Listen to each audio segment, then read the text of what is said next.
انشاءاللہ کوشش کروں گا نماز پڑھنے کی. تو یہ خواہشات رحمانی ہے.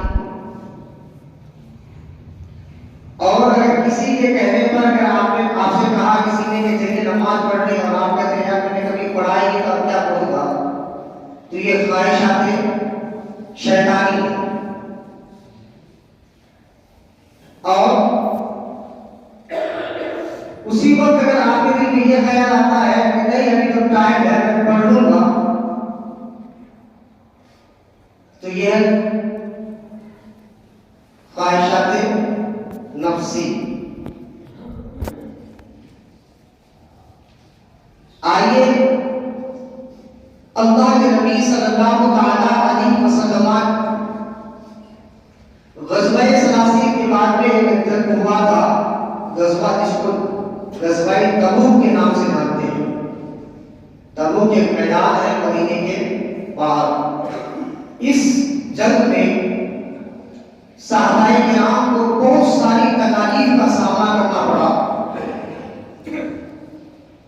کہ مسلسل جنگ لڑتے آ رہے تھے، غزوات میں غزوات ہو رہے تھے. اچانک مشرکین کفار نے پیغام بھجوایا کہ ہم اہل اسلام والوں سے جنگ کریں گے، مسلمانوں سے جنگ و جدال کریں گے. اللہ کے نبی صلی اللہ علیہ وسلم نے تمام صحابہ کو ساتھ لے کر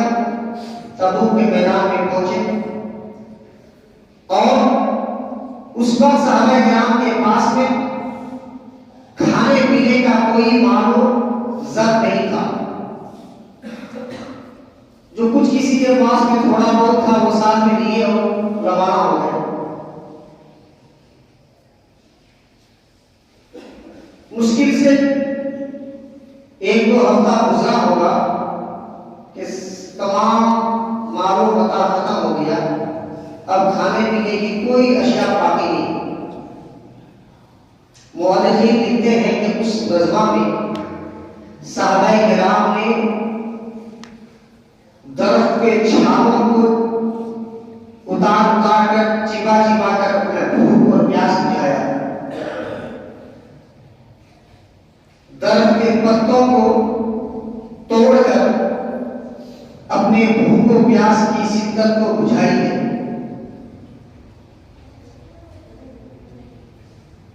مسلسل 40 دن کے وقفے کے بعد میں جب کوئی حملہ نہ ہوا،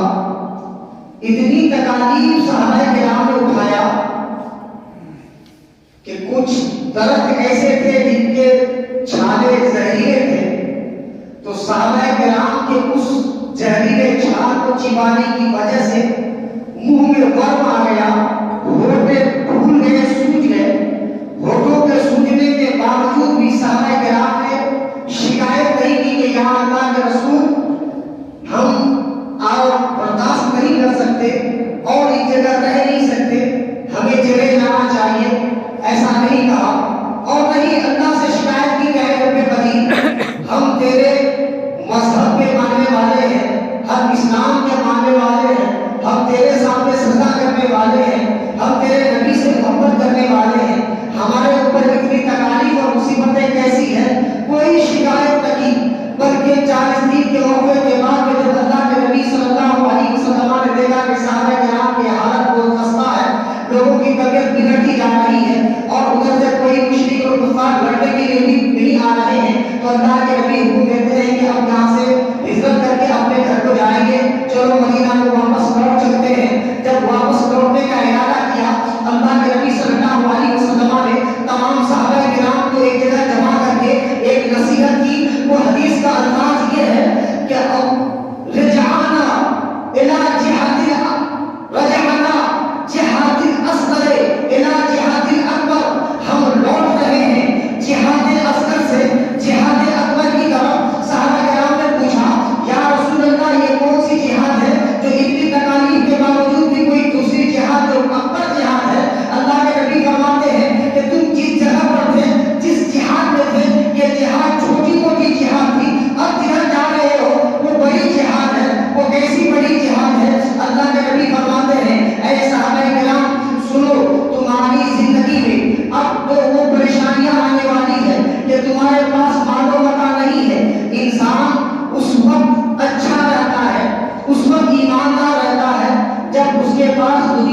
ہر چیز میسر ہو. مثلا کوئی صحیح اس وقت سخاوت کرتا ہے جب اس کے پاس لینے کے لیے کوئی مال و متا سامان ہو, کھانے کے لیے کچھ نہ ہو, پھر وہ سخاوت کیا کرے گا, کیا بانٹے گا؟ کسی نے کیا کہا ہے مثال کے طور پر کہ چور وہ نہیں جس کو موقع ملا اور چوری نہ کیا, بلکہ چور وہ ہے جس کو موقع ملے, موقع نہ ملے اور چوری کرے. مثلا کوئی گھر بنا تالے کا ہے اور اس کے اندر کوئی انسان گھس کر کوئی سامان نکال لیا اور دیکھنے والا بھی کوئی نہیں, تو نکالنے والا آسانی سے چوری کر کے نکل گیا.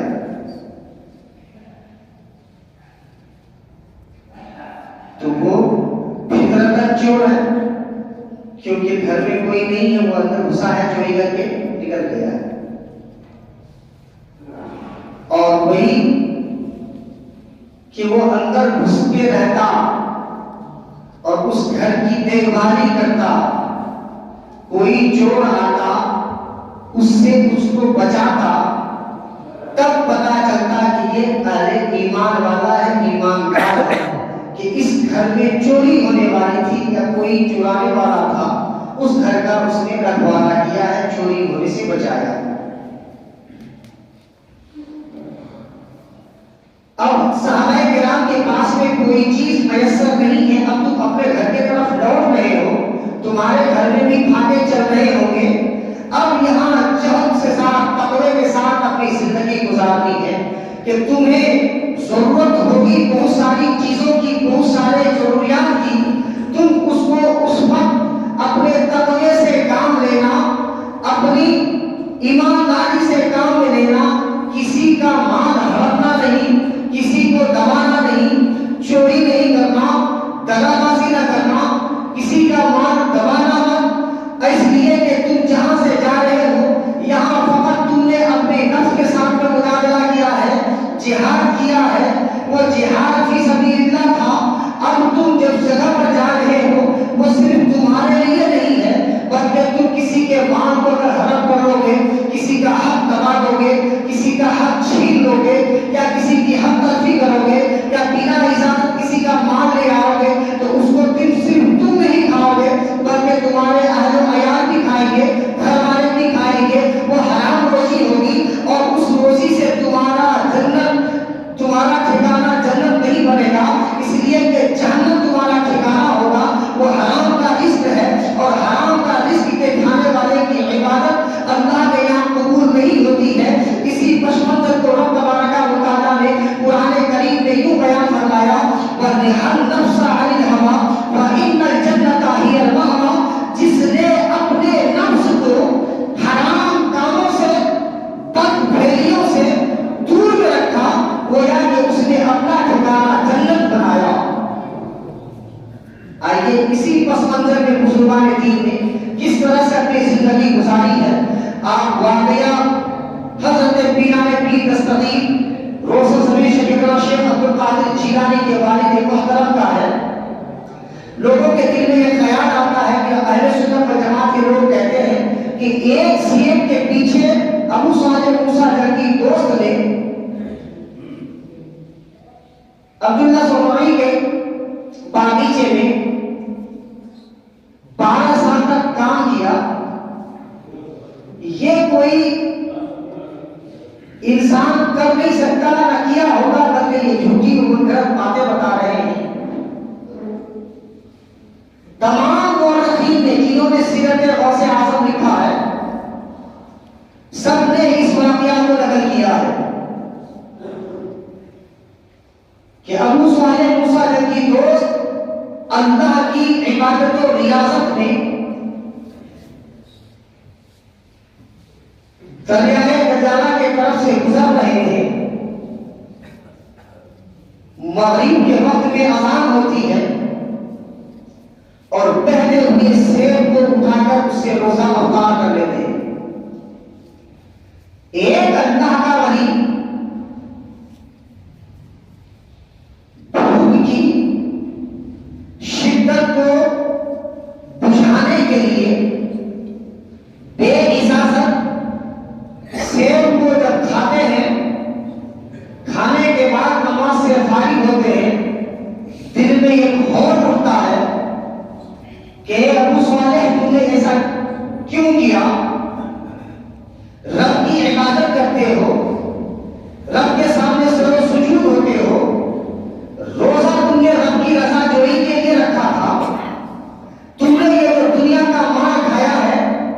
یہ سیب جس سے تم نے روزہ افطار کیا ہے وہ روزہ رب کی رضا جوئی کے لیے تھا، اور تم نے یہ جو رزق کھایا ہے یہ رزق پتہ نہیں کون سا ہے، یہ رزق حلال ہے یا حرام ہے، یہ بہتا ہوا ہے،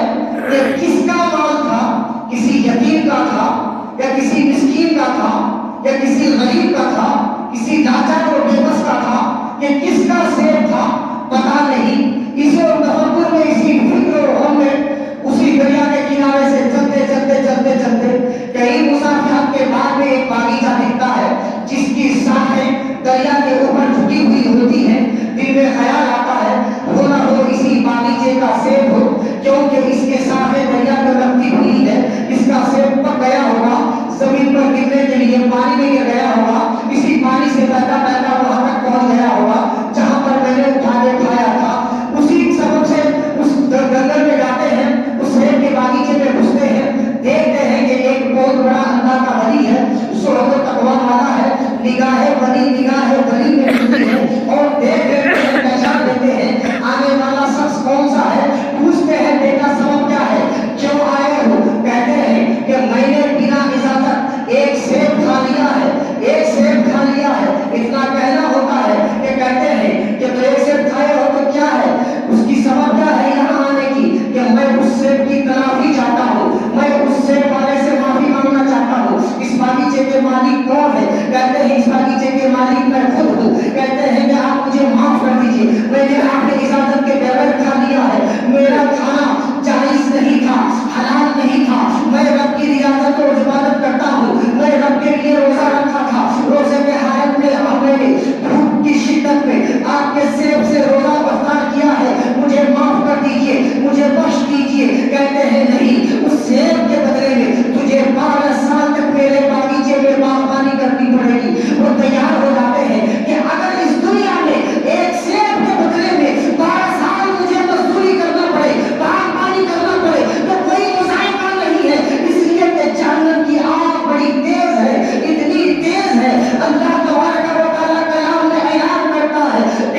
کہ میری ایک بیٹی ہے، جو بیٹی اس طرح کی ہے کہ وہ اندھی بھی ہے، گونگی بھی ہے، بہری بھی ہے، گنجی بھی ہے، کہتے ہیں کہ اس طرح کی بیٹی ہے، آپ کو میں بیٹی، آپ سی بیٹی سے میں نکاح کرنے کے لیے راضی ہوں، مجھے نکاح کرا دیجیے۔ نکاح ہو جاتی ہے، اور جب صبح صفا میں اللہ کے ولی اس بندی کے پاس پہنچتے ہیں تو دیکھتے ہیں کہ بڑی حسن و پیکر کی، نام ہی جمیل فاطمہ ہے، اتنا حسین و جمیل پیکر دیکھ کر الٹا قدم باہر آ جاتے ہیں۔ عبداللہ سمعی سے کہتے ہیں کہ حضور، ناگہانی میں نے ایک صاحب سے پایا تھا جس کی 12 سال میں نے نوکری کی ہے، باغبانی کی ہے، آج مجھ سے حرام سرزد ہو جاتا۔ آپ نے اپنی بیٹی کا نکاح میرے ساتھ کیا ہے، آپ کی بیٹی کی آپ نے جو نشانیات بتائے تھے وہ تو اس سے ہٹ کر بڑی ہی حسن و جمیل کی پیکر ہے، بڑی خوبصورت ہے، یہ کوئی اور خاتون ہے، یہ کون خاتون ہے، میری جوزہ کدھر ہے؟ عبداللہ سمعی کہتے ہیں کہ بیٹے، میں نے تمہاری نکاح جس خاتون سے کی ہے، تم اسی خاتون کے ہی حجرے میں گئے تھے، کمرے میں گئے تھے، وہی تمہاری جوزہ ہے اور وہی میری بیٹی ہے۔ پر پوچھتے ہیں کہ حضور، آپ نے اس طرح کی نظریات کیسے بتائے، ان کی نشانی اس طرح کی کیوں بتائی کہ اندھی ہے، بہری ہے، گونگی ہے؟ وہ تو بڑی حسن و پیکر کی جماعت کی مالکہ ہے کہ میری بیٹی نے آج تک شریعت مطہرہ سے ہٹ کر کوئی خلاف شریعت کام نہیں کیا ہے، اس کے بالوں کو آسمان کی سورج تو دور کی بات تاروں نے بھی نہیں دیکھا ہے، اس کے منہ سے خلاف شریعت کوئی بات نہ نکلی ہے، اس کے قدم شریعت مصطفیٰ سے ہٹ کر کسی حرام کی طرف نہیں گئی ہے، اس کے ہاتھ سے شریعت مطہرہ سے ہٹ کر کوئی ایسا کام نہ کیا ہے۔ تو میری بیٹی دنیاوی اعتبار سے لمبی بوڑھی ہے، لیکن وہ مصطفیٰ جان رحمت کے شریعت پر پیکر ہے، فاطمہ الزہرا کی کنیز ہے، اور میری بیٹی حافظہ قرآن ہے۔ اللہ تبارک و تعالیٰ نے ان دونوں کے نطفے سے جو بچہ پیدا کیا، اس بچے کا نام ہی عبد القادر جیلانی ہے، ان کے والدہ محترمہ حسینی ہے، حسینی سادات سے ہے، اس کے والد محترم حسنی سادات سے ہے، اس لیے غوث اعظم کو حسینی اور حسنی سادات کہا جاتا ہے۔ اللہ تبارک و تعالیٰ نے حرام روزی سے بچنے کے لیے، حلال روزی کی طرف راغب کرنے کے لیے ہمارے پاس نمونہ زندگی پیش کیا کہ کس طرح سے اللہ والوں نے اچھی روزی، حلال روزی تلاش کرنے کے لیے کیا کیا مشقتیں اٹھائی ہے۔ ہمارا اور آپ کا معیار کیا ہے؟ اگر ہم کسی چیز کو خریدنے جاتے ہیں، بنا پوچھے، مالک کو بنا بتائے سیدھا اٹھا کر منہ میں ڈال دیتے ہیں، اس کا ذائقہ کو چکھتے ہیں۔ اے لوگوں، ایسا کرنے سے ہمارے دل کو تو مطمئن ہو جاتا ہے کہ میں نے جس چیز کو چکھا ہے وہ چکھا مزیدار ہے کہ نہیں، ذائقہ دار ہے کہ نہیں۔ مثلا ابھی سردی آ رہی ہے، لوگ مونگ پھلی خریدیں گے 100 گرام، تو اس میں سے 50 گرام چکھ لیں گے، وجہ کیا بنے گی؟ آپ کا چکھنا ہوگا، لیکن وہ اس کے حرام ہوگا، اس لیے کہ دکاندار کبھی نہیں چاہے گا جو میں نے خرید کر رکھا ہے بیچنے کے لیے اس کو لوگ یوں ہی کھاتے چلے جائیں، اس لیے کہ اس کا ناگوار گزرنا تیرے لیے اس کے حرام ہونا ہے۔ اور جو انسان اس کے حلال کا ایک لقمہ کھا لیتا ہے، 40 دن تک اس کی عبادت قبول نہیں ہوتی۔ اس طرح کے ہزاروں مثالیں ہیں جو ہم نے جس کے حرام کھاتے ہیں اور پتا نہیں چلتا۔ انگور خریدتے ہیں، انگور پہلے چکھتے ہیں، گاجر خریدتے ہیں، گاجر چکھتے ہیں، کوئی بھی چیز چکھ کے خریدتے ہیں۔ اللہ تبارک و تعالی ہمیں اہدنا الصراط المستقیم پر گامزن رہنے کی توفیق عطا فرمائے اور ساتھ میں اولیاء کرام بزرگان دین کی محبت پیدا فرمائے، اس لیے کہ ان کی ہی زندگی سے ہمیں اپنی زندگی کی آشناش ملتی ہے، ہم زندگی گزارنے کے ایک ڈھنگ طریقہ ملتا ہے۔ یہ اور بات ہے کہ ہم نے شریعت کو پڑھنا سمجھنا چھوڑ دیا ہے، طریقہ مصطفیٰ کو ہم نے چھوڑ دیا ہے کہ ہماری نبی صلی اللہ علیہ وسلم دونوں عالم کے مالک کے مختار ہو کر خالص فقران میں زندگی کیوں گزاری؟ اللہ کے نبی صلی اللہ علیہ وسلم ایک مرتبہ حضرت فاطمہ الزہرا کے گھر میں تشریف لاتے ہیں اور اس حدیث کو مستدرک الحاکم میں بیان کیا گیا ہے۔ اس حدیث کی راوی